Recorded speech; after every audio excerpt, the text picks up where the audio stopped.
All systems go. Clear for liftoff.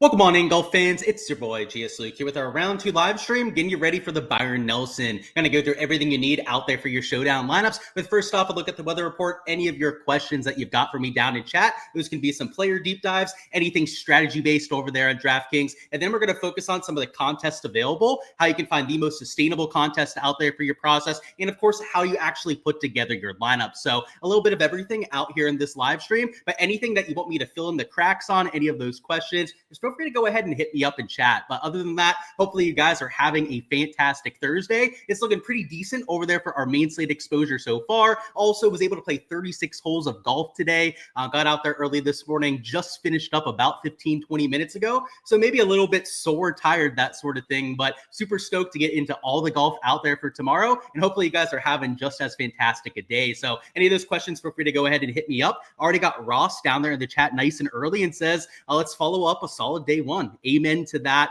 And hey, we had a pretty good start to the week, but yeah, better round 2 sounds even better than what we have so far. So let's go out there and run it back. So first thing we want to look at would be the scoring averages from today, which honestly, the weather and conditions for tomorrow are going to be a pretty big talking point here. So let's go ahead and just dive on in. So in terms of today, it played about 0.4 strokes easier in the afternoon. Overall, it's 0.37 shots right now, but it was 0.4 shots just before we got on the live stream here, which I'm not sure we can really bank on for tomorrow because today it was pretty consistent conditions. In fact, even in the PM wave, you had higher winds than what you had in the morning, but the higher temperatures, the ball traveling a little bit further, obviously was very favorable out there for the guys that went off later. So it could partially be talent level. I mean, a lot of your guys in the 9-10K range were over there in that PM wave, but I usually am hesitant to say that a whole 0.3 and 0.4 shot difference is just going to be a few guys that are higher talent level, right? Like maybe a 0.1, a 0.15 shot difference. I'd be willing to go out there and give you that. Not so much when it's close to about a half a stroke. So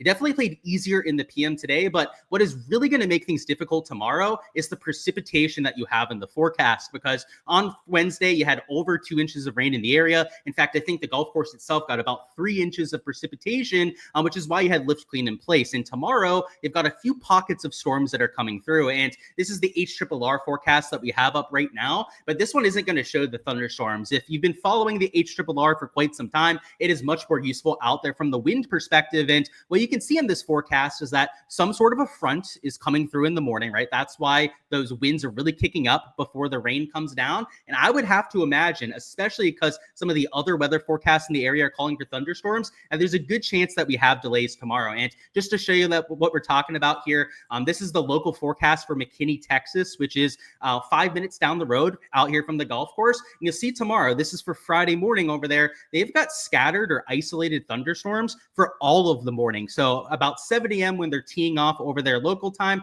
the whole way up until about 1 p.m. local, you see the thunderstorm risk goes away, which means if there's a delay, right, you might be looking at this sort of a forecast and saying, I don't want my guys playing when it's 12 miles an hour sustained winds. I don't want my guys playing when there's 20, 25 mile an hour wind gusts. Well, they might not even be on the golf course, right? If there's a storm that comes through, they think as early as 7 a.m. there's possible to be thunderstorms, and that would completely throw your weather edge out the window. But as of right now, I would say if there's no delays tomorrow, I would want my guys going off later. Today, you already had that 0.37 shot advantage. Tomorrow, it looks like the winds are actually going to get calmer as the day goes on, but the chance of that thunderstorm coming through, it just completely changing the situation is enough for me not to go all in. So kind of like my main slate stuff where I stack 10% in either direction, I'm going to be doing a similar thing for tomorrow where not all my lineups are going to have a weather edge included, but maybe 25% that I'm stacking in either direction. And then the other half of my portfolio in my 150 max, I'll probably be going out there and playing it pretty straight up. The reason for that is that when we have these sort of storms coming through, it is extremely hard to predict. But I will say that I do want to have that 25% stacked towards either direction,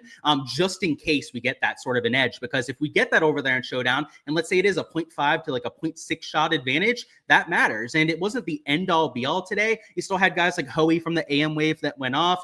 Eric Cole was PM wave actually, but Steven Yeager was an AM wave sort of player.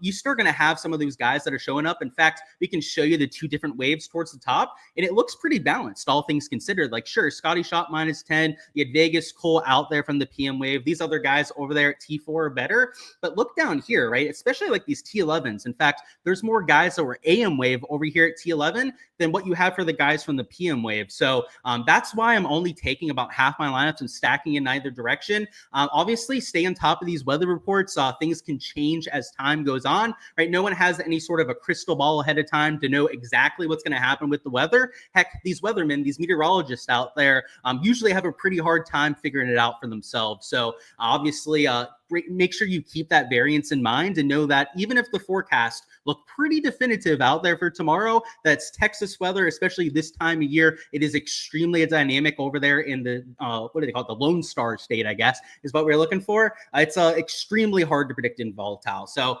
these thunderstorms are the main reason for that. And you can see in the PM, they don't really have those same sort of thunderstorms showing up. So there's a good chance that they at least get half of play in tomorrow, even if there's a delay. And then those guys that would be in the PM wave, right, would be finishing up over there on Saturday morning. So we do want to take a look at Saturday morning just in case. And what you can see is that it looks pretty windy. So if they have a delay, that could still end up being advantageous for the guys that are going off early, which is why I think this is just such a difficult slate to go out there and really break down. So you guys know my take on the weather, right? It doesn't have to be necessarily what you do yourselves. I would say if you're only entering like 20 lineups, maybe you pick a lane and go with it, right? Maybe you just stack the AM guys and hope that there's a delay and you end up getting it right. Maybe you stack the PM guys, hope they have to play through those winds in the morning. If I only had 5 to maybe 20 lineups to work with, I'd be much more willing and much more likely to go out there and fully stack one of the two waves. But because I enter a lot more lineups, I'm more of a portfolio-based player than going out there and just, entering a few single entries, that sort of thing, out there for any given showdown slate. I have to treat my strategy a little bit differently, right? When I have a whole set of 150 lineups, I don't want to full stack one wave or the other unless I feel pretty confident, right, that you're going to get that sort of weather edge. So that's what we've got over here on the forecast, over there on my site, over there on the SHIPIT Nation Discord. I'll try and keep you guys updated with some weather reports over there if we get any major changes. But as of right now, this looks like a pretty hard to break down slate, I would say. So the next thing we're going to go through would be the shots gained metrics. So if you have any player deep dives that you want, now is the perfect time for that. So what we're going to do here together is we're going to go through some of the ball striking stats. I'll show you some of the guys that were really popping out there with their approach play and off the tee play today. Of course, the most consistent parts of golf. So the kind of players that we might expect to keep it going out there in round number 2. And then we're going to go through some of the short game stats too. And the short game is a lot more volatile, as we've mentioned here plenty of times before. Players that gained a whole bunch of strokes around the green and with the putter, not always able to repeat that out there from round to round. So, we can look for some fades over there in the 2 short game categories. And we can also look at the guys that maybe didn't get as much out of their rounds out there with the short game categories. And we can try and find some bounce back candidates out there as well. So that's what we're going to do together when it comes to the shots gained profile. But if you guys have any guys that you want me to break down in particular, like any plays that you were considering out there for your single entry, considering adding to the player pool, etc., just let me know. And we can go through what they did out there for today, which, is the best that we have, right? We can look at some of the round 2 historical stuff.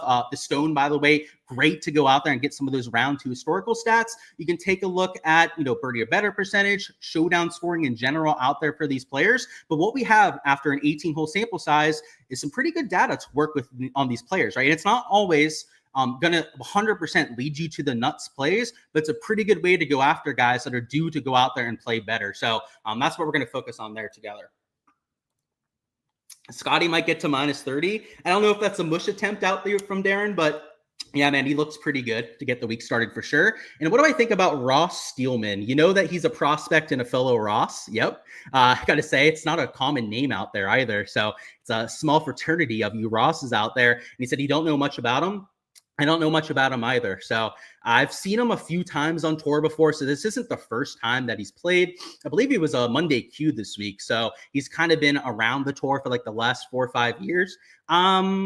I don't know. I'm going to say that he's an unknown prospect, as you're kind of saying.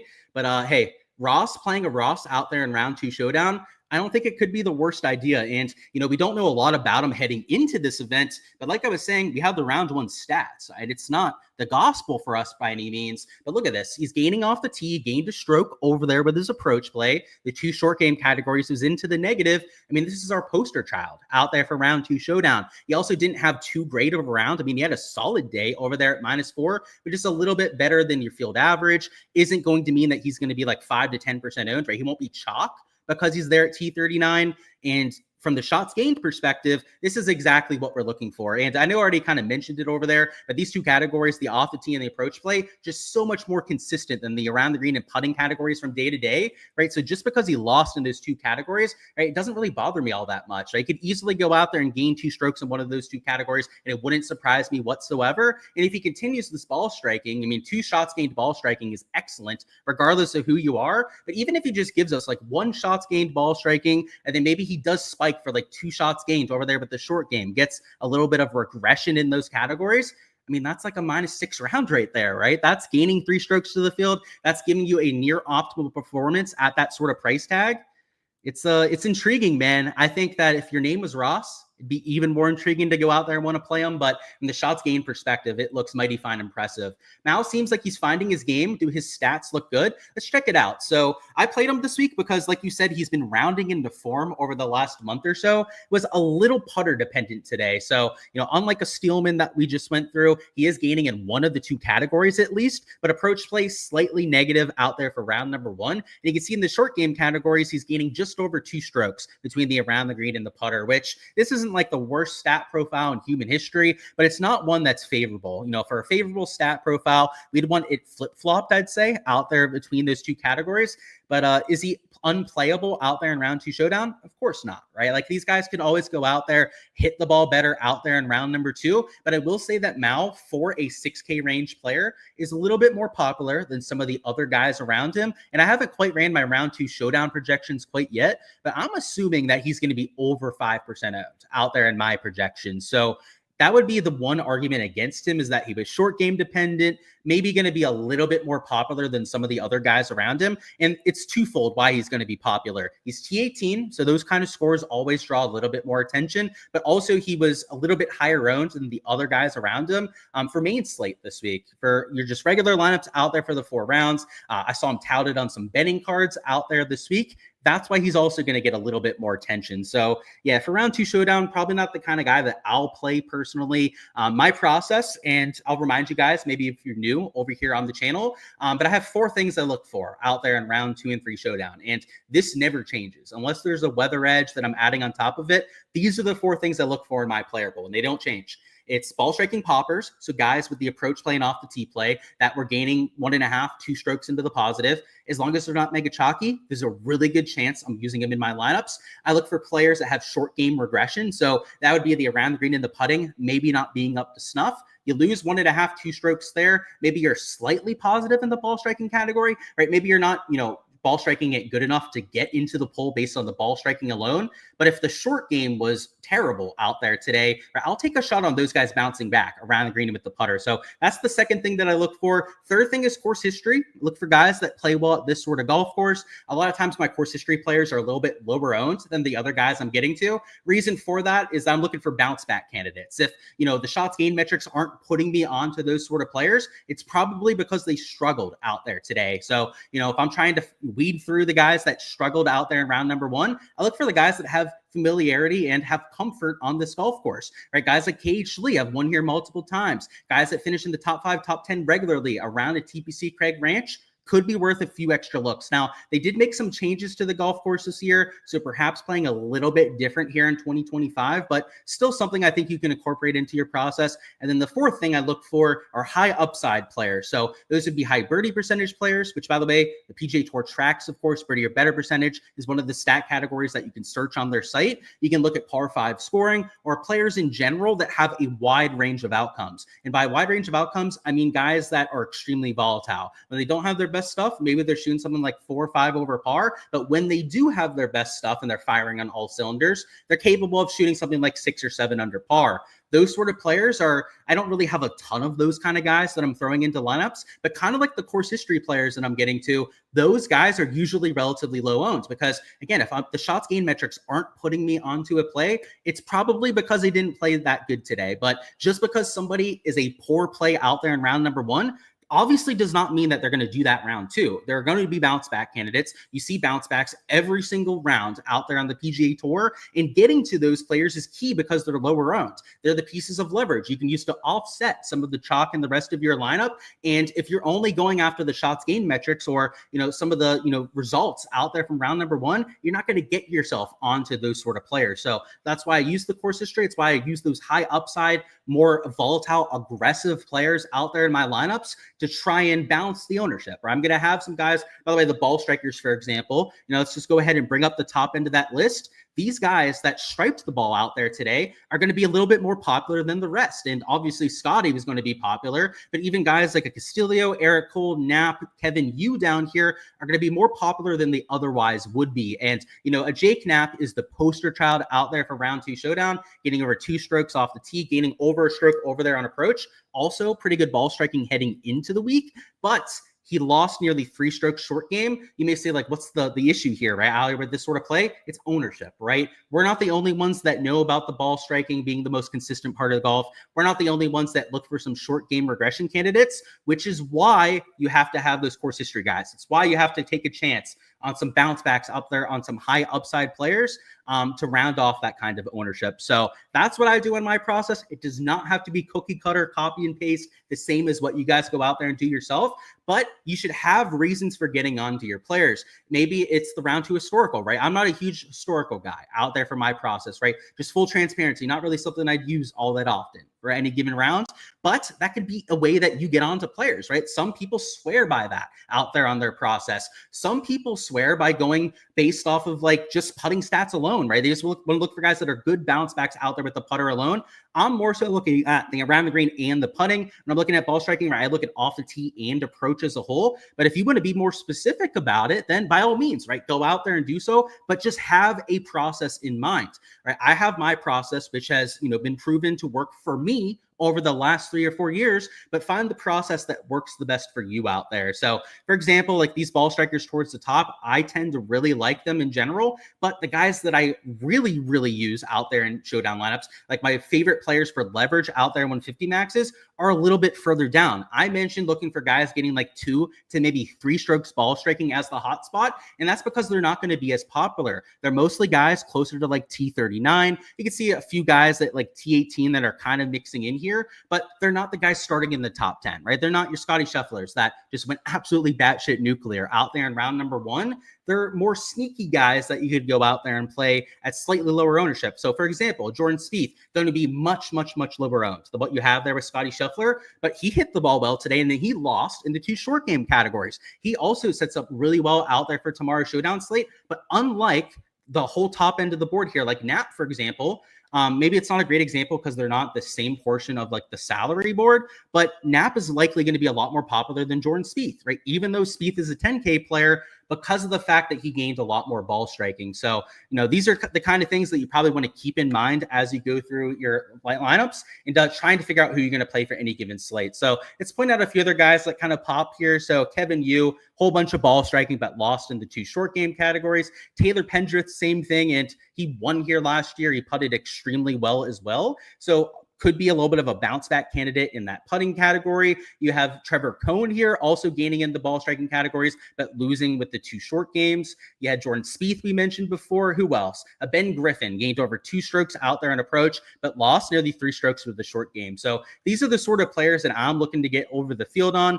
Ownership is something that you have to add on top of that. So you have to run it through your ownership lens. But as we start to get down to this like 2 shots gained range, you're not going to see nearly as much ownership on these sort of players. So, for example, Højgaard won't be mega chalky. Ross Steelman, I know we had the question about him, right? He's going to be sub 5% owned, most likely, out there in GPPs. these are the sort of guys that are nutted plays out there in the 150 maxes. Now, in the short game categories, this is where you want to kind of hold it against players at times because it's really hard to go out there and back up a low round. And when you're a Cameron Champ gaining 5 strokes putting, that is extremely unlikely to go out there and happen again. A Johnny Vegas gaining 5 strokes putting, that is also something that is not going to happen 2 times in a row, maybe more than just once out there in his career. And sure, tomorrow could be that day.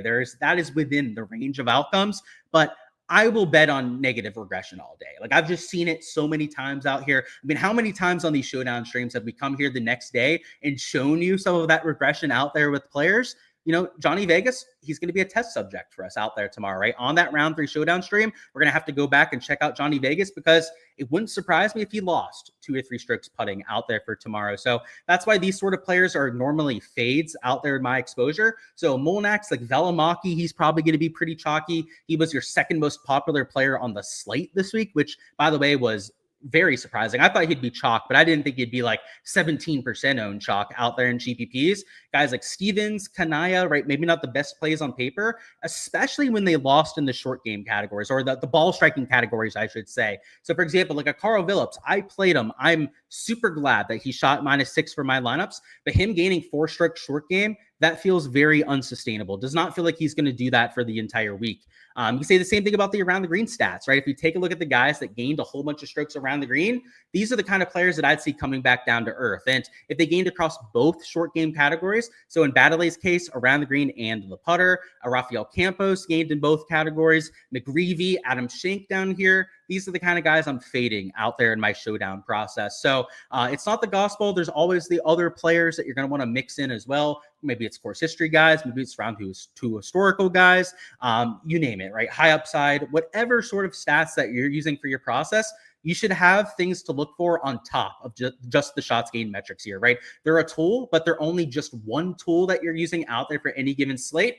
And when I was first getting into DFS, you know, I feel like I treated the shots gained metrics a little bit too seriously. Like when I first got into Showdown, I was like, oh, I'm really going to galaxy brand these shots gained metrics and go out there and try and build lineups. You might get on to like pretty decent lineups going out there and doing so. Like for cash, I'm okay doing that. Like playing the chalk, the guys that ball struck it well out there round 1, I love doing out there in cash because they do project better on a 50-50 basis. But to take down GPPs, you're going to have those ugly low-owned players that pop out of nowhere in your lineups as well. And if you're just focusing on the guys that played well today, you are not going to find all of those players. So that's it from the shots gained perspective. This is what I use mostly to go out there and build my player pool. But like I said, you're going to want a more well-rounded process than that. So over there on the SHIPIT Nation site, over there on the Stone, they've got some extra tools to go out there and help you with that. They've got the approach series. They've got the putting series, which are kind of shortcuts to help you weed through some of the shots gained metrics and try and find some players due for some regression. You can also look at the round 2 historical data,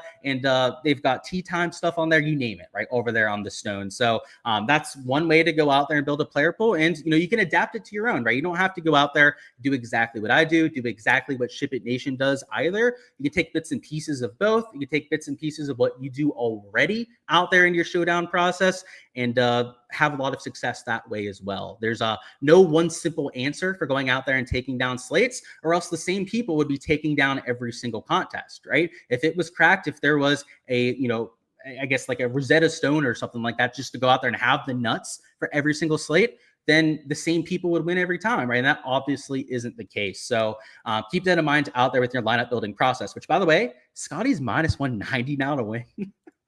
I didn't bet a single outright this week because I was scared this would happen.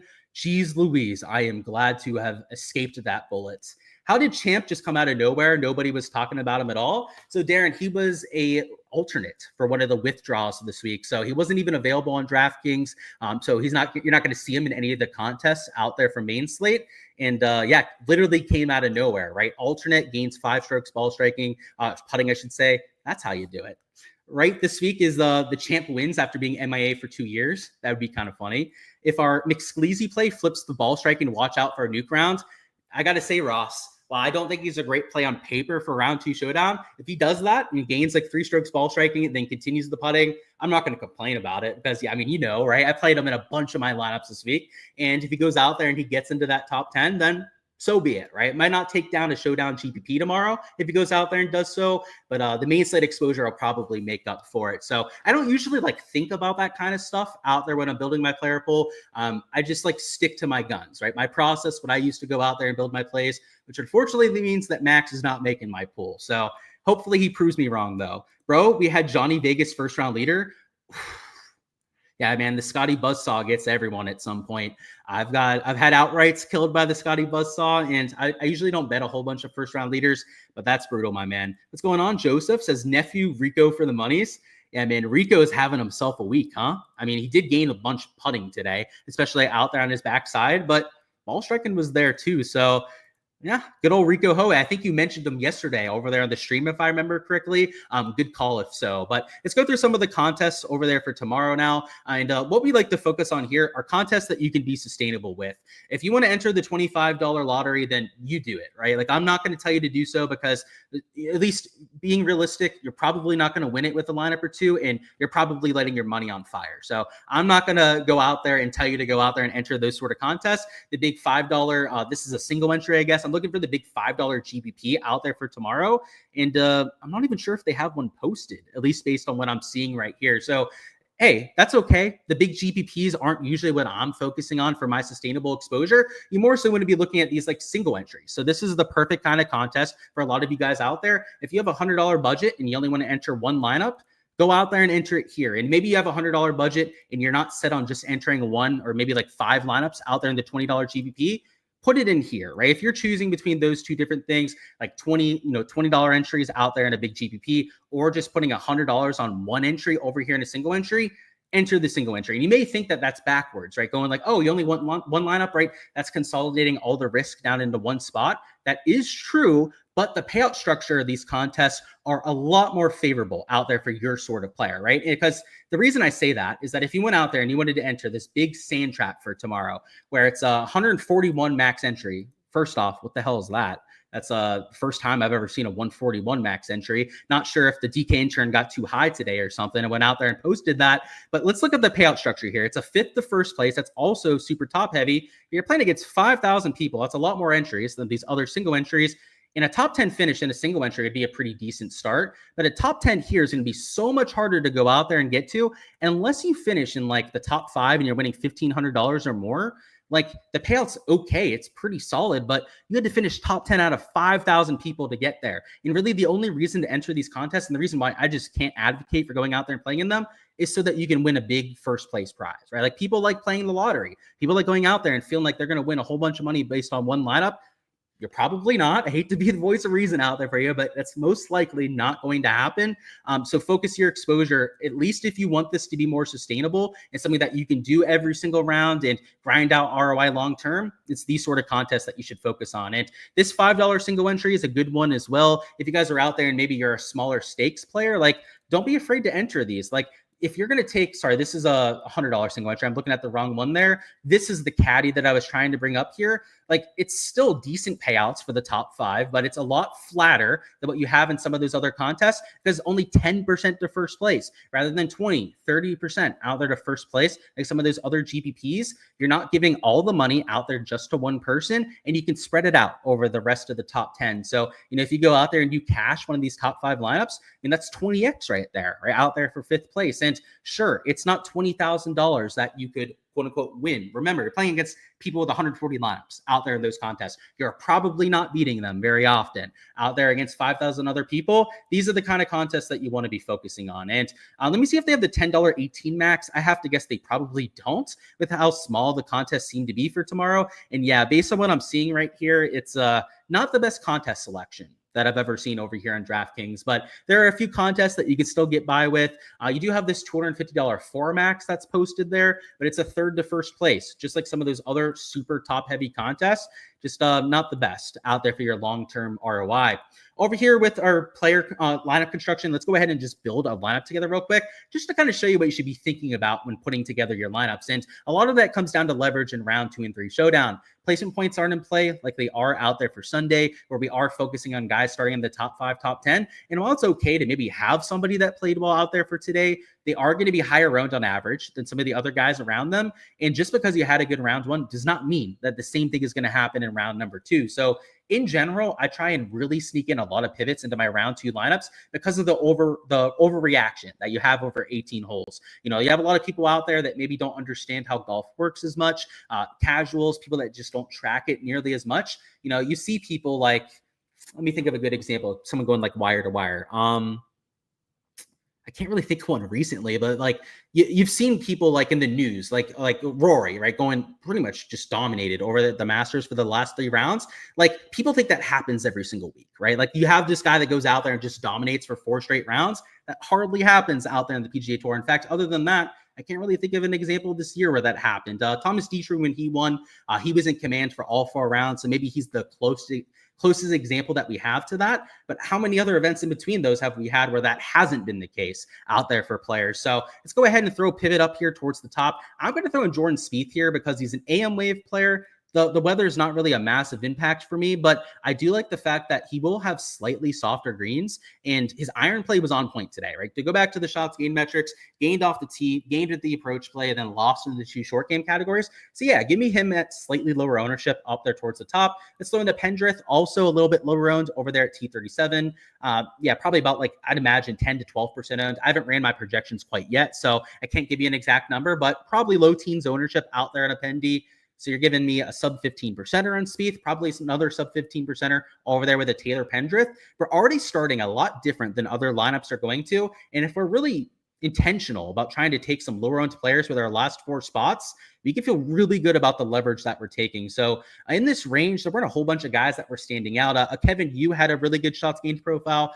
He was gaining ball striking and losing out there the short game categories. So let's throw him in there. He'll be a little bit higher owned than maybe I wanted, just because he's at T37, but it's not the end of the world. Our last 3 spots, though, we are really going to focus out there on some leverage. So for example, an Eckroat has a really good course history around here. I know his T100 did not have the best round today, but he's a course history guy that I might use for a little bit of a bounce back. So let's throw him in there at $7,800. Our next player, let's try to find another pivot to go out there and mix in. And maybe it's a Toasty, who I really liked for main slate this week, who maybe didn't have his best round number 1, but he's a high birdie percentage player, an extremely aggressive par 5 scorer, and the kind of guy that on Showdown has a lot of spike performances. So that's like one of the high upside guys that I was talking about before. And then we can't build an entire lineup together because DraftKings frowns upon that, right, against their terms of service to go out there and give full lineups. Not to say that this is an exact lineup I'm going to enter anyways. There's a good chance I do play all of these guys out there in my lineup. So I will say, just because they fit my process, you guys know my process does not change out there for round 2 or 3 showdown, is literally the exact same every single time. So I can tell you with like 90% certainty, like I'm playing these top 3 for sure. Toasty will be in my player pool. Eckroat, it's probably like 80% out there in my player pool. The last mid in here, as long as they're not mega chalky, so like maybe avoid a Putnam, maybe avoid a Johnny Vegas, especially with his 5 shots gained putting over there at -8. You take anyone else here over there at $7,100, and you're probably fine in the big GPP because you didn't take chalk up top. You don't have a 40% owned Scotty Scheffler. You took, an average to maybe even slightly below average owned player over there in that 9K range. And because we were intentional on throwing in a lower owned Eckroat, a lower owned Toasty, and for your last mid in here, right, you're avoiding the guys like a Putnam, a Vegas, a Molnax even, right? That's a little bit more popular than the other guys around him. Then you have enough leverage in your lineup. So if you're in single entry, something that's a little bit smaller than those bigger contests. So for example, like maybe that $100 single entry, you can afford to take a little bit more chalk if you want to. Now, that doesn't mean that you have to go out there and take more chalk. It's that if, maybe rather than taking an Austin Eckroat over here at $7,800, if you were in a single entry sort of contest, maybe you can afford to be a little chalkier about it. And let's see, there's not really a ton of chalk in that range. Let's say you really liked Valimaki for some reason. I hate him, by the way, just for full transparency. The fact that he was so short game dependent today, it just screams regression to the mean. But if you wanted to play Valimaki, let's say for some reason in your process, you really like him, which that's okay, right? If your process really likes them, to go out there and play them. Like, I'm not going to tell you you're wrong. I don't have some crystal ball that tells me what's going to happen for tomorrow. You could get away with it, though, over there in a single entry build. because you're not playing against as many other people. So that's how I go out there and I handle the ownership component. You kind of want to cater it for the contest that you're entering. Big GPPs, make sure you're really going after some lower owned guys, some sub 5, sub 7 percenters out there in your lineups. Smaller contests, you don't have to be as cute about it. You can still take some guys that are 20, 25%. Not to say that you want chalk across all 6 positions. You still need leverage in some of those smaller GPPs. It's just that your duplication risk is a lot lower in those sort of builds. And you don't have to have as much leverage to move up the leaderboards. If you're trying to beat 50,000 people, it's, a lot harder to actually crawl and scrap your way out there in that top 5. Whereas if it's like 500 people, right, it's a lot less people that you have to go out there and jump over. So that's the idea over there for round 2 showdown. Hopefully it gives you guys a pretty good idea of how to go out there and mold your process. And look at this. I just realized, Scotty, $13,700 out there for showdown. They're really making you think about the price tag now over there at that sort of number. So best of luck out there with all the exposure that you guys are getting to. Hope to see you guys towards the top of some of those GPPs. Smash that like button for the SHIPIT Nation crew if you guys haven't already. And for all the prop and betting stuff over here for round 2 this week, make sure to check out my channel a little bit later on tonight. Not exactly sure on the start time as of right now. Have to see when they get all the boards posted for each of these different events. But going to be going live over there on my LukeDFS YouTube channel, going over all the exposure over there for tomorrow. So that's underdog and prize picks. That's matchups, 3 balls over there on the sports books. If you're attacking that side of things on top of just the fantasy stuff that we talk about here, that's what that live stream is for. So any of you sweaty tryhards that are tuning in there later on, I'll see you guys over there for that live stream as well. And on top of just going through some of the betting stuff, we do talk a lot about the course conditions. So even if you're not a massive prop guy, right, maybe you're just like dipping your toes into the water, that sort of thing, kind of getting used to what it's all about, you're going to learn a lot about what to exactly expect tomorrow. We're going to talk about pin locations. We go through those hole by hole, give you a really good idea for how they're going to play. And sometimes they favor a certain type of skill set. And we're not going to know that until we actually go through the pins later on. So even if you're not a big prop guy yet, right, maybe you want to be and want to learn how to do that someday. That's what that live stream is for. But you could pick up on a lot of stuff for DraftKings and fantasy that way as well. But that's all I've got, guys. Let me see if there's any last second questions that we need to touch on. But I'm looking forward out here for this round 2 showdown slate. It's going to be a lot of fun. And yeah, Scheffler is an alien. He plays like it, that's for sure. Poston went wire to wire. Okay, so that's a good example of it, right? That was in the fall when he won over there at the Shriners. Very rare that it happens, though. And he said, can't remember what tournament. It was the Shriners there in the fall.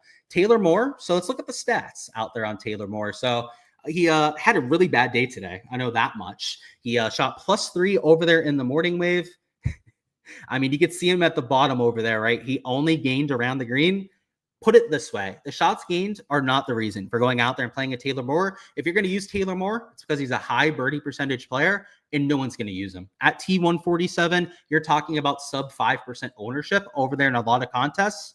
That would be the reason for playing a Taylor Moore. But I don't know if I could stomach it, man. He looked rough out there today. I'm not even sure what that means, but cheers to you, my man. I know you're from Philly, and I know what John means, but I'm not 100% sure what the first part means there. But best of luck, guys. I'll see you guys out there for the round 3 live stream, and of course for the prop betting live stream a little bit later on tonight.